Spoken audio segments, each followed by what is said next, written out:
Dear brother, آپ نے وہ کمنٹ ہی ڈیلیٹ کر دیا، اٹس اوکے، بٹ میں یہ ویڈیو شیئر کر رہی ہوں، آپ ضرور دیکھیے۔ یہاں پر مولوی صاحب خود اپنی زبان سے بیان کر رہے ہیں اور قرآن مجید میں سے پڑھ کر حوالہ بتا رہے ہیں کہ خداوند یسوع مسیح کا مردوں میں سے جی اٹھنا برحق ہے۔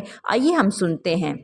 مسیح کا جی اٹھنا برحق ہے تو مردوں کی قیامت بھی برحق ہے، اس لیے کہ جناب مسیح نے مقام پہ کہا تھا کہ قیامت اور زندگی میں ہوں۔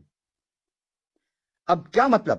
آپ نے زندگی میں کہا تھا کہ قیامت بھی میں ہوں اور زندگی میں ہوں، جو مجھے دیکھنا چاہے، زندگی چاہیے تو میرے پاس آئے، اور قیامت بھی چاہیے تو وہ بھی میں ہی ہوں۔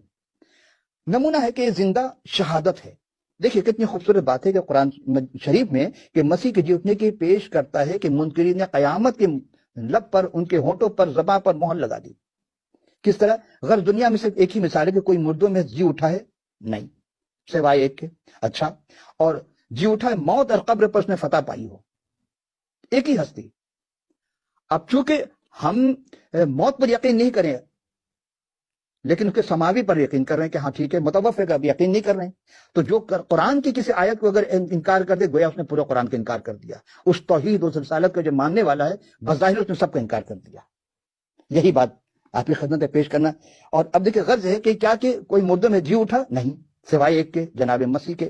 اور پھر موت اور قبر اس کی فتح پہ، تو تمام انبیاء جتنے بھی آئے، انبیاء پر موت کا ڈنگ جو ہے وہ چل گیا، کوئی انکار نہیں کر سکتا۔ اور زیر زمین مدفون ہے اور ان کی قبر موجود ہے، تو جن میں وہ نفخت من روح، سور، جب سور پھونکا جائے گا، بگل بجایا جائے گا، جب وہ وقت آئے گا جب جناب مسیح دوبارہ اس دنیا میں تشریف لائیں گے، جلوہ افروز ہوں گے، اس وقت کی بات کی جا رہی ہے۔ مگر مسیح مردوں میں سے جی اٹھے تھے، اس لیے وہ اپنے جلالی بدن کے ساتھ دوبارہ آئیں گے۔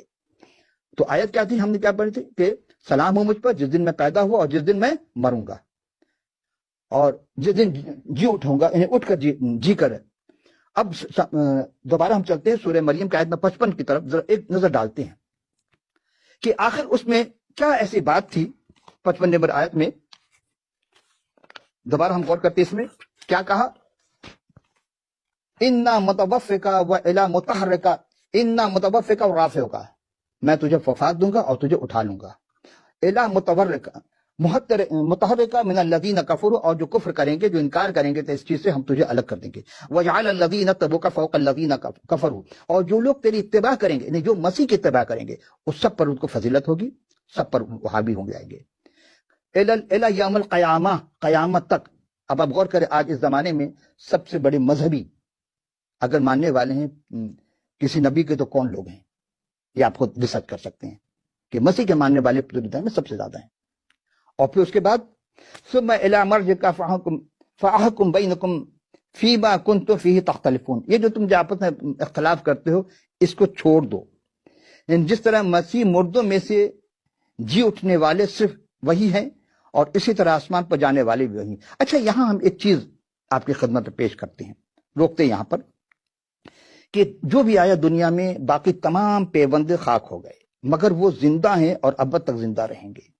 اور تمام اہل اسلام اس بات پر مسلمات میں سے ہیں کہ وہی ایک زندہ جاوید ہے، اور قرآن شریف نے کیا کہا؟ ما یستوی الحیاء